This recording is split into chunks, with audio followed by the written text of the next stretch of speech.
Thank you for joining me for today's episode of Once Upon a Crime. These days, it seems like if you're not on social media, you don't exist. That might be a bit of an exaggeration, but not by much. Instagram, Facebook, TikTok, and other social media apps are accessed by individuals more than any other type of website or app. YouTube is the number 2 most popular social media app, second only to Facebook. With over 37 million active YouTube channels and over 122 million daily active YouTube users, it might not surprise you to discover that crimes by and against YouTube stars have occurred now and then. Crime is something that affects every industry, and social media is no exception. In this month's series, YouTube Mayhem, I'll focus on crimes connected to this social media giant. Even if you are a YouTube user, and most of us are, you may not have heard of the unusual crimes I've uncovered that are linked to YouTube. In this first installment of the series, a young couple on a quest for internet fame records a prank for their YouTube channel with tragic results. I've titled this one, Dying to be Famous.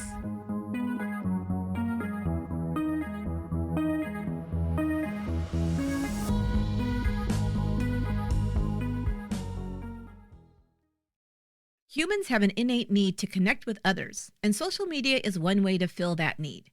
Some find that merely connecting with friends and family members isn't enough, and they begin creating content that they hope others, including random strangers, will be interested in engaging with. In this way, they will be seen by many more people than they know in real life, or IRL, and perhaps gain a large social media following. The people that achieve this are the ones we've come to know as social media influencers. YouTube, one of the first and most popular social media apps, launched soon after the number 1 ranked social media app Facebook, has been around since 2005. Its focus on making online video streaming available to everyone has made it wildly popular, especially among younger users. People under the age of 25 make up the majority of YouTube viewers who prefer video content over audio or static posts like photos or written content. Anyone with internet access can start their own YouTube channel and upload homemade videos to share with friends, family, and the public at large. Without much more than word of mouth, some YouTube content created by amateur videographers can go viral, a term that describes internet content that garners millions of views. These viral videos sometimes spawn the next YouTube star. Popular YouTubers with at least 1 million subscribers can make on average up to $60,000 per year. The most popular influencers can crack 6 figures or even earn millions of dollars annually. Of course, like podcasters, the majority of YouTubers will be lucky to gain even a few hundred subscribers to their content. It was with the goal of internet stardom, fame, and fortune that Monalisa Perez and Pedro Ruiz began their YouTube channel in 2017.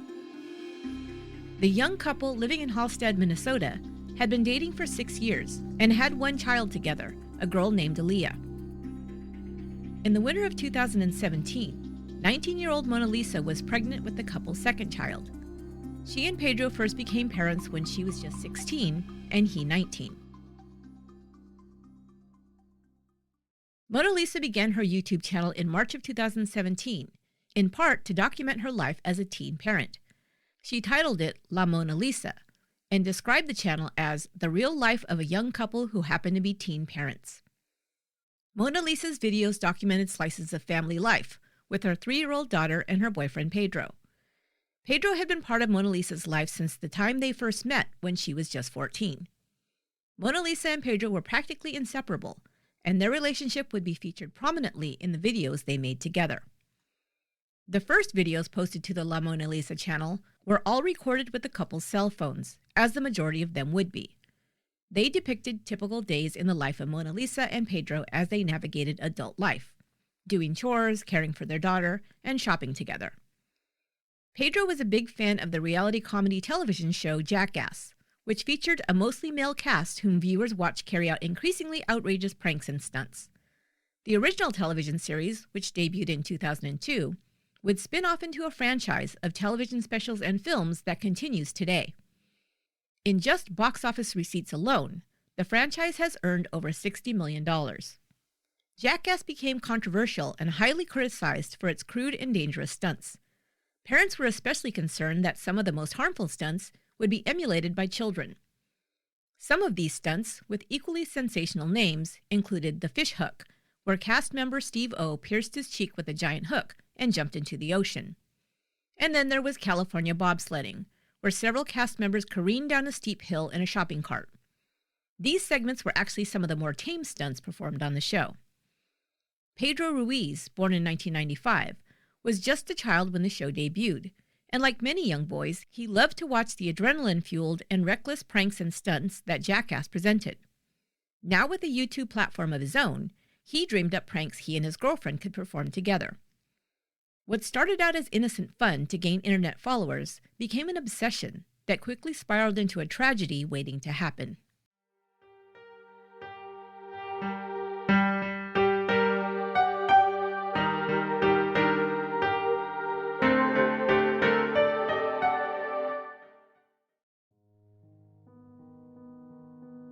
Pedro Ruiz III was born in Fargo, North Dakota in January of 1995. He was the only boy born into a family of 5 children. His parents were Pedro Ruiz Jr. and Virginia Ramirez. The family was living in McAllen, Texas when his mother died. Pedro was 5 and would be raised by a foster family. Perhaps because of this early loss, family meant everything to Pedro. He was fortunate that in addition to his 4 sisters, he had a large extended family filled with aunts, uncles, and cousins. His cousin Maricela said of Pedro, quote, "He was lovable, friendly, funny, amazing, crazy, and inspiring. He was the big heart of our family." When Pedro's teenage girlfriend became pregnant in 2014, it must have caused some amount of anxiety, but his Aunt Claudia said Pedro and Monalisa were in love. Pedro was fiercely protective and loyal to the women in his family, especially his sisters. He would consider Monalisa family as well, and looked forward to raising their child together. Although not yet quite adults, the couple must have realized how challenging this task would be, but they jumped into it with both feet and without hesitation. Being so young, both Pedro and Monalisa may have yet been living under the belief that with love anything is possible and not yet succumb to the cynicism that often creeps in as you mature. Pedro and Monalisa started their life together in the small town of Halstead, Minnesota, home to less than 600 residents. With his job as a railroad worker and some help from family, the couple was able to make ends meet. Monalisa began the YouTube channel to cutely chronicle their life together, and not to become internet sensations. But before long, the couple, which, let's face it, were still basically kids, began goofing around on camera. One thing they enjoyed was playing pranks on one another.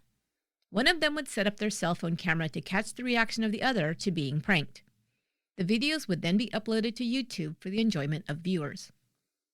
Some of the pranks that ended up on their channel included replacing powdered sugar on donuts with baby powder without the other person's knowledge. The reaction to biting into a talcum-covered confection was caught on video. Another video captured the tables being turned on one prank and then turned again. Pedro purchased a chili pepper described as the hottest pepper in the world and had it delivered to their home, apparently to be used in some kind of stunt. Monalisa found out about it, intercepted the package, and placed it into a sandwich she then served to Pedro. Hilarity ensued, I guess. In the late spring, early summer of 2017, the La Monalisa YouTube channel continued in that vein. Videos were posted of the couple at home just chatting together or with other family members and friends, another of Monalisa doing dishes, and upon being startled by Pedro shooting him in the face with the spray faucet, one of Monalisa talking with her mother about the new pregnancy and shopping for clothes, and Pedro being pushed through a store while riding inside a shopping cart. Around this time, Pedro began expressing a goal to gain a larger number of YouTube subscribers. To this end, he began dreaming up more outrageous pranks and stunts, a la Jackass, that they could post on their channel. Monalisa wasn't as keen on the idea, but Pedro became more excited by the prospect of going viral and gaining hundreds of thousands of subscribers, which would bring in money by way of sponsored ads on their channel. To kick off this goal, Pedro started a second YouTube channel that would focus on more extreme pranks and stunts starring himself. The new channel, called Damn It Boy, launched in early June of 2017. By mid-month, however, some cracks were starting to show in the couple's relationship. Some of this may have been as a result of being a very young couple with a 3-year-old and a baby on the way. On June 22nd, Monalisa posted a video on her channel saying that she and Pedro were fighting that day. "Today is not a really good day," an emotional Monalisa says into the camera, adding, "I hate that we fight. Last night Aaliyah swore at Pedro and now we're fighting about that, which sucks." She told her viewers that Pedro was giving her the silent treatment and, quote, acting like a little girl. However, something else may have been contributing to the tension between Pedro and Monalisa. Pedro had been nagging her to help with a stunt he was planning to record. He believed this stunt would be just crazy enough to bring in thousands or even tens of thousands more subscribers to his YouTube channel. His idea was to shoot a firearm into a large book, like an encyclopedia, to see if the bullet would be able to pass all the way through. It was his belief that it would not. He said he'd lined up encyclopedias and fired a gun at them, but the bullet was stopped by the first book. Now he wanted to hold an encyclopedia in front of his body, while Monalisa fired the weapon into it. He knew it was risky, he told her, but he was 100% certain that the bullet would not penetrate the entire book. He'd be left standing there, having survived a jackass-level stunt that viewers would be amazed by.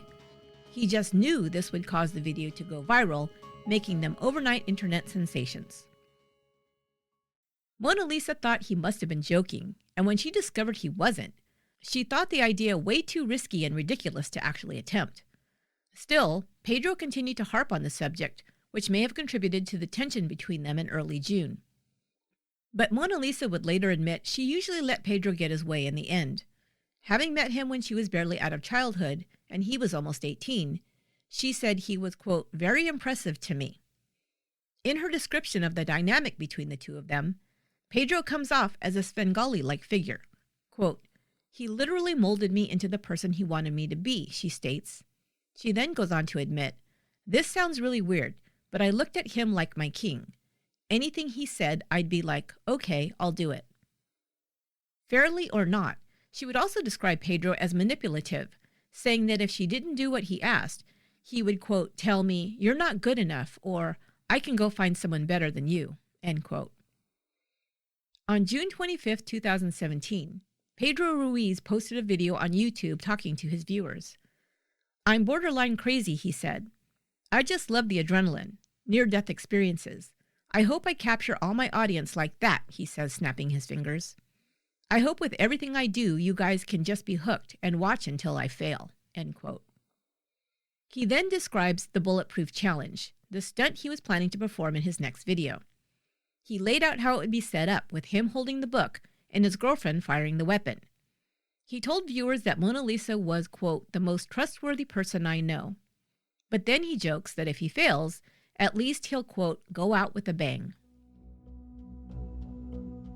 Before he signed off, Pedro said, laughing, "So if I'm gonna die, I'm pretty much ready to go to heaven right now. If I die, I'll be ready for Jesus. He probably won't accept me into the pearly gates because of how stupid this is."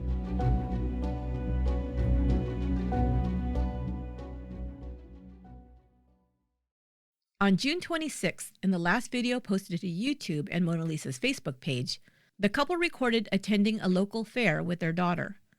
They talked about their desire to become YouTube famous, with Monalisa daydreaming out loud, "Imagine when we have 300,000 subscribers." Pedro replied that when they get more popular, he'll, quote, "start throwing parties." Just hours after the video at the fair was posted, Pedro set up cameras to film his bulletproof stunt. Driving his car to a sparsely traveled highway outside of town, he set up a GoPro camera on the back of the car and positioned another camera on top of a ladder to capture the stunt from two angles. At least one observer, a neighbor of the couple's, as well as their daughter, was present to witness the stunt, although other accounts would later say more than a dozen people were present.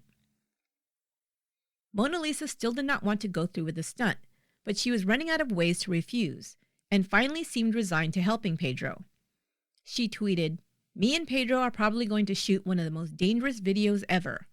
She then typed out in capital letters, "His idea, not mine." As the cameras began recording, Pedro told viewers that he wanted to be crazier than even the jackass guys.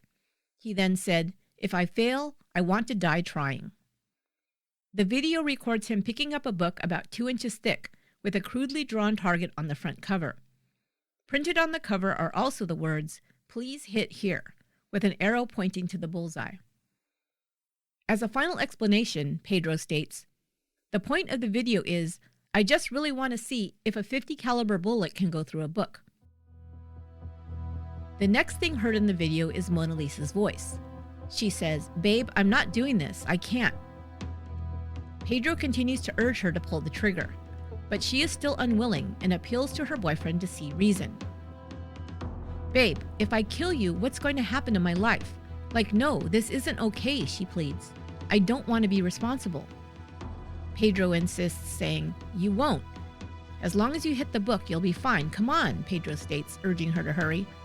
"The battery's gonna die. Come closer." At this point, Monalisa is standing about a foot away from Pedro, and she can be heard asking him repeatedly to back up further, but he refuses. Finally, she pulls the trigger. As the bullet tears into the book, Pedro begins to fly backward. Simultaneously, he calls out to her, "Stop, babe, stop, stop!" But it was too late. The bullet had torn through the book like a hot knife through butter and had hit the target almost dead center.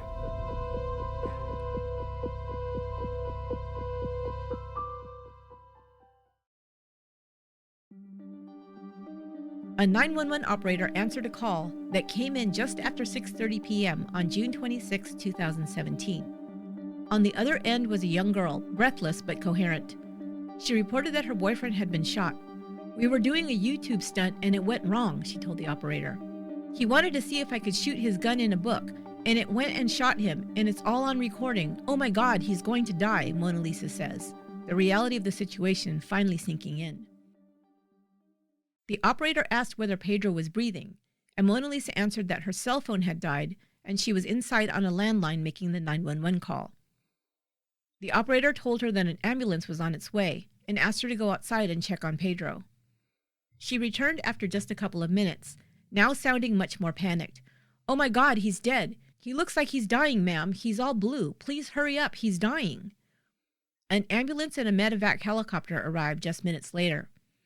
Paramedics began chest compressions, but were unable to revive the 22-year-old, and he died on the way to the hospital.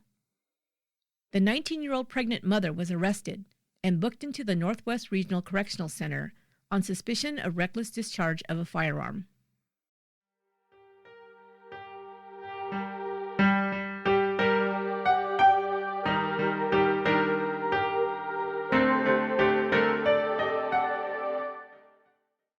A complaint against Monalisa Perez was filed by the Norman County Sheriff's Department, and a few days later she was charged with second-degree manslaughter, a charge that carried a possible 10-year prison sentence.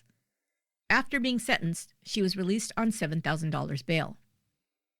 When officers arrived at the scene of the shooting, she had immediately confessed to being the shooter, but explained that it was a stunt gone wrong. "I didn't mean to hurt him. He was my everything," she sobbed to responding officers. "It wasn't supposed to happen like this." She told them it had all been recorded on video and turned over the cell phone. Since the entire event was captured in real time, investigators had all the evidence they needed to determine responsibility for the shooting. They also took the weapon into evidence, a .50 caliber Gold Desert Eagle handgun that belonged to Pedro Ruiz. The Desert Eagle is a powerful weapon that, according to a gun expert, is capable of producing muzzle velocities exceeding 1,900 feet per second and muzzle energy of 2,800 foot-pound force. To put those numbers in perspective, the caliber of bullet fired from Pedro's gun had the ability to travel twice as fast as .45s and hit with the force of a .308 Winchester. And to put that into perspective for a layperson like myself, the expert clarifies, the Desert Eagle can punch holes in engine blocks. 2 months after the shooting, Monalisa gave birth to a baby boy she named Pedro Ruiz IV. In December of 2017, she pleaded guilty to second-degree manslaughter and agreed to serve a 180-day jail term. Because she was raising 2 small children, and the prosecutor determined the shooting was an ill-advised stunt planned and encouraged by the victim, they were lenient in how she served her time. She was allowed to serve the first 90 days in 10-day increments over 6 months, with the remaining 90 days to be served under house arrest. She was also sentenced to 10 years of supervised probation and prohibited from owning firearms. She was also forbidden from earning money from the case. The Norman County District Attorney James Brew told reporters, "The reality is that the foolish stunt was dreamed up, planned, and executed by Pedro Ruiz, and the defendant wrongfully and tragically relied on his assurances that the stunt was safe. Pedro's family lost the heart of the family when Pedro decided to put his life on the line for internet fame. At first, still in shock, his Aunt Claudia appeared to express no ill will towards his children's mother. They were in love, she told Valley News Live about the relationship. They loved each other. It's just a prank gone wrong. It shouldn't have happened like this. It shouldn't have happened at all. Later, his family would wonder whether Pedro really didn't understand the danger of the stunt. Quote, was it suicide? Was it planned? We don't know. We'll never know, Claudia Ruiz speculated a year later. She now said of his girlfriend, she could have put the gun down, and she didn't. Now we're all missing him. Monalisa Perez spoke to reporters in 2021 and talked about her life after the shooting death of her boyfriend. She said she was suicidal for more than a year afterward. She remained off of social media for a while because of all the threats and hateful comments she received. She deleted her YouTube channel. She would eventually begin a new channel, but later shut that down too after it was hacked and spammed with more than 9,000 videos. She relocated to South Dakota, where she met her current fiancé, Tyler. They became engaged in 2021. She and Tyler began a clothing line called Wake, which they now promote online.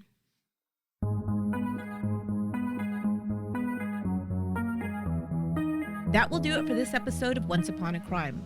I've just returned from CrimeCon, and if you want to check out pics, videos, and other shares from that awesome weekend, check out our social media: Facebook, Twitter, YouTube, Instagram, and TikTok. All the links are in the show notes. Speaking of CrimeCon, there are still at least 2 more amazing CrimeCon events happening this year, and I'll be attending both to meet you in person. CrimeCon London will take place over the weekend of June 11th and 12th, and CrimeCon Glasgow will happen on September 10th. If you want to join me, go to crimecon.co.uk to get more info and secure your tickets.